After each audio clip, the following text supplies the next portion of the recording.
Okay, hi everyone, welcome back. And in this update, we are going to check out the Internet Computers chart and see what is happening in the short and also midterm.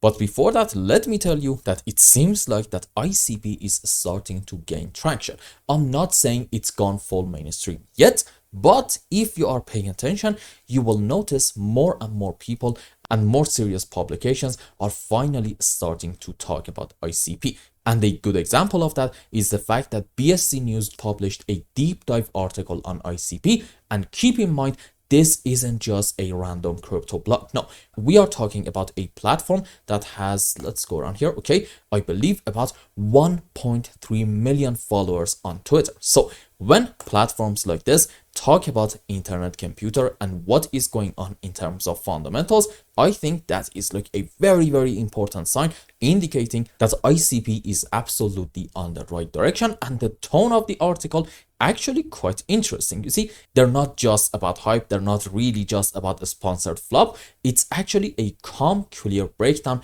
that treats ICP like serious infrastructure, which if you have been following ICP, you exactly know that this is indeed Internet Computers A. So in this article, they talk about a couple of very important points in terms of fundamentals, and the first big point is the fact that ICP's vision is going way beyond tokens. You see, most chains out there, let's be honest, are really chasing DeFi, NFTs, and maybe in some cases some generic dApps, but ICP is trying to flip the whole mindset. It's not just another layer one, it is trying to be the entire internet stack on chain, and that includes front end, back end, database, and hopefully even hosting without really touching AWS, Google Cloud, or maybe even IPFS. That is a whole different level of ambition.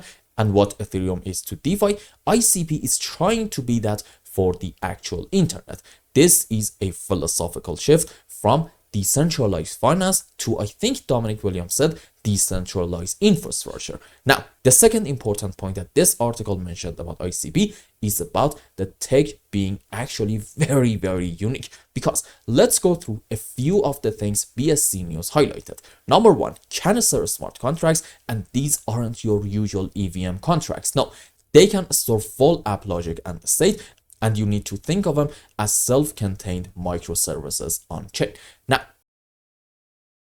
another very important feature of ICP is chain key cryptography. This is probably one of the most underrated features. This allows ICP to interact natively with Bitcoin and Ethereum, and that means no bridges, no middleman, no oracles, which is huge for security and simplicity. Another very important piece of ICP is reverse gas model, and I think when this model implemented to SUI, a lot of people talked about it and said this is like a huge deal, while ICP actually implemented this model I think about 3 years prior to that. And in case that you don't know what is reverse gas model, this is about the app paying for usage, not the user. That is how Web2 works, so users don't really even need wallets to use that. That is, in my view, a very big deal for adoption. Now, the final piece of ICP's technology that is quite unique is internet identity. And this, my friends, is another very user-focused move, meaning no password, no wallet plugins, just seamless privacy-focused login. And this will feel a lot more like signing into Gmail than using MetaMask. And all of these aren't just nice to have. It's very important to understand that. They show that ICP is not trying to win the same game as Solana or Avalanche, and it is building a whole new one. Now, another very important point that this article mentioned is indeed native interoperability. And I know the moment that I mentioned interoperability, you were probably going to think about Quant, and you would be absolutely correct to do so. But the concept of interoperability in case of ICP is kind of different than what guys at QNT are doing, okay? We are talking about way different aspects. Now, in this article, they make a very strong point about chain key transactions, and honestly, this might be one of the ICP's stronger edges. You see, ICP smart contracts can sign transactions directly on Bitcoin and Ethereum chains, and you don't really need bridges, wrappers, or oracles. Just direct, cryptographically secure communication.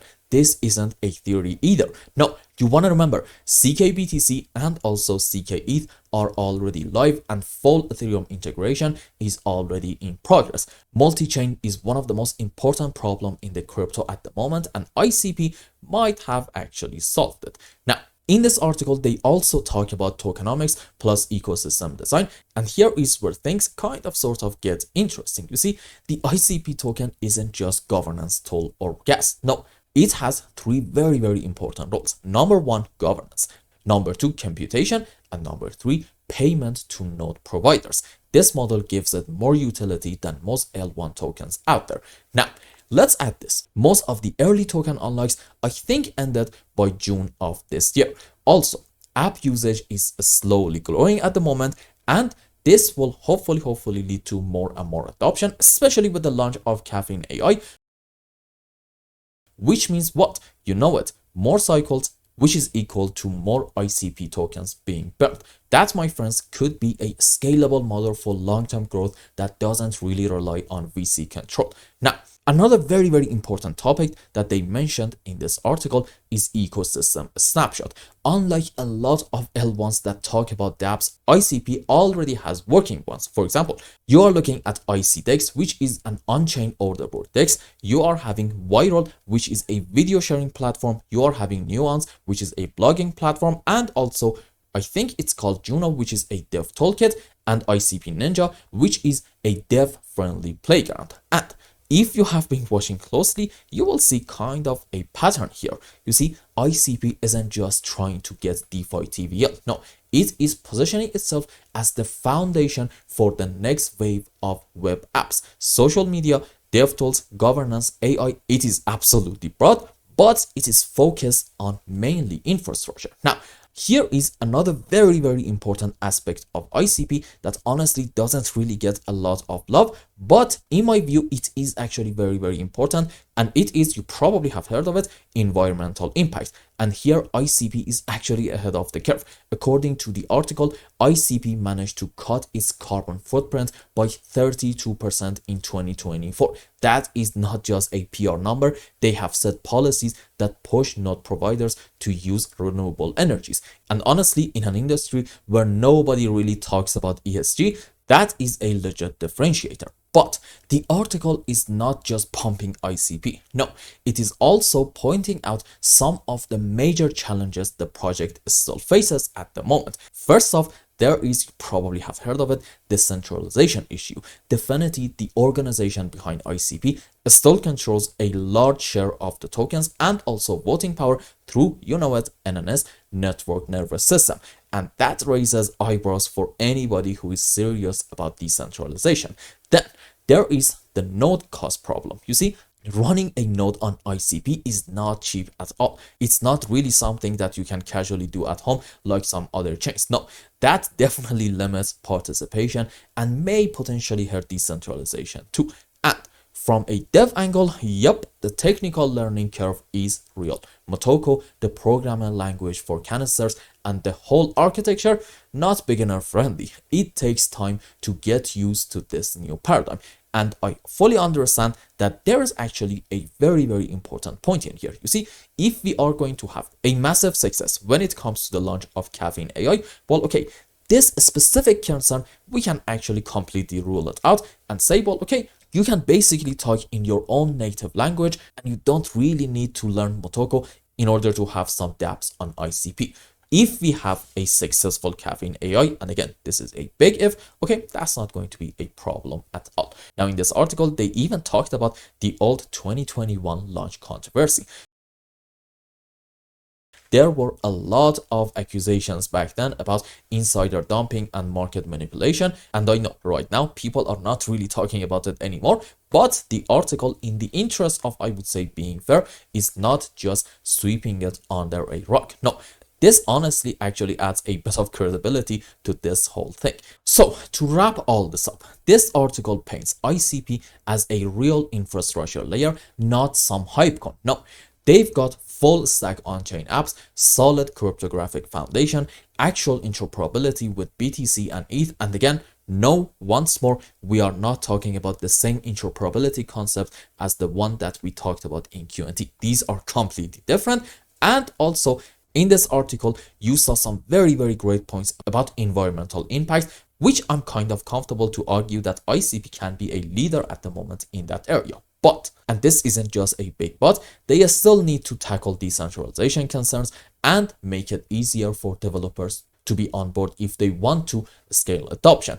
In short, it is a cautiously bullish setup, and I would say if we get once more a fantastic launch of Caffeine AI, I'm going to be at that point much more bullish. So far, it seems like that every single thing about ICP and Caffeine are going according to the bullish track perfectly. So I'm going to say, as long as I'm not proven otherwise when it comes to fundamentals, ICP is one of my favorite projects, and I am so optimistic about the future. Now, what is going on the live chart? Let's go on ICP's chart and see what is happening in the short term. And if you remember, the last time that we talked about internet computer, I think we were right around these areas, and the idea was that maybe our move down in ICP is not over. Why? Because sure, you are able to find an A, B, C, potentially yes, in form of an expanded flat to about this point. However, saying this point might be our final low, okay, that can be up for debates, and here is why. If you want to say that we're going to have our final low around here, then okay, fair enough. Show me off of the lowest low in this region, a 1, 2, 3, 4, 5 wave up. This specific example is an impulse. Rules for it are, we should not have overlapping of the waves between wave 2 and 4, and in any kind of 5 wave, pay attention, this is the key point. Wave 3 is simply not allowed to be the smallest wave. Okay, this is a big no in Elios waves, and based on that, let's go on like 5-minute charts. And by the way, in my own time, I rarely go on such lower time frames, but you know, this is also for the sake of educational purposes, so I'm thinking it's fine. Okay, here's a question. This point is the lowest low, about $5.2 in the short term, and off of it, how exactly are you able to find a 5 wave? Are you going to say this is 1, this is 2, a wave 3 to about this point, correction for 4, another move up into wave 5? Because this is pretty much your best shot at finding a 5 wave, and if you want to argue this, you know what, that's fine. Let's measure the length of our wave 3 from this point to about this height and compare it to the other waves. Is it smaller than or supposedly wave 5? Yes. Is it also smaller than 1? By like a very decent margin? Clearly yes. So once more, this thing, which was pretty much our best shot at finding a 5 wave, is actually not allowed due to wave 3 being the smallest wave, meaning overall there's a very high chance that in ICP we are having a correction structure in here and not an impulse. And well, this means our move down is not over yet, and either from the current point or maybe like from a bit higher, we are going to get eventually a move down in order to take the lowest low down here about $5.2, and we may even go a bit lower than that, but I promise you that's not really going to be a bad sign at all. Why? Because on some higher degrees you are having some insane bullish setups. You see, in ICP you can argue maybe this is like a 5 wave up into a wave 1, followed by that a correction for wave 2, and assuming that I am able to identify all the right subwaves in here and I see all the characteristics of a corrective movement, then okay, what are we going to have next after this 1-2 setup? You know the answer.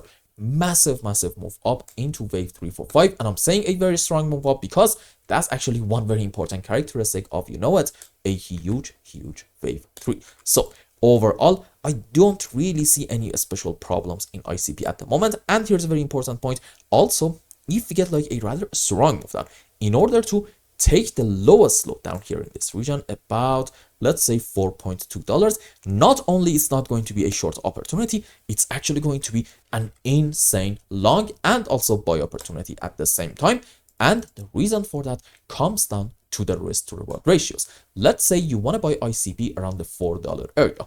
In that case, what is going to be your stop loss? If you really want to be pessimistic, you can actually put it under the lowest low down here about, let's say, $2.8. Let's say even under $2. This means you're having a $2 stop. But on the other hand, what's going to be your target? If you want to go once more according to a pessimistic scenario, you can set your bare minimum target, and again, pay attention, this is important, your bare minimum target right around the highs about, let's say, $22. So in this scenario, you are having essentially a $2 stop, but at the same time about, yes, an $18 target, meaning your risk to reward ratio is 1 to 9, 1 to 8, which is insanely good. And I promise you, if you do trades like this long enough, on the margin, you are going to end up making quite a bit of money. And the possibility of ICP going down and taking the $2.5 low is, I promise you, not really that high, because unlike the short-term price action, which the structures in it can be up for debate, there are very few doubts in my mind that in here we are not having 5-wave up into a wave 1 and a correction for wave 2, and the next move is going to be like a massive one into wave 3 and 4 and 5. I think in the midterm, the structures are extremely clear and also bullish. It's just the fact that in the short term, maybe there are still some more work to do. And I hope I explained everything well and you understood what is going on in ICP. Anyway, if you found any value in my content, I would really appreciate if you like this video and consider subscribing to my channel and follow me on Twitter. And if you want more, maybe you want a complete analysis for your own specific crypto, or maybe you want to learn some decent TA in order to be able to make good money in the markets, you can become a member and ask me anything you want. And until the next update, I hope you have a wonderful time with your family and loved ones. Goodbye.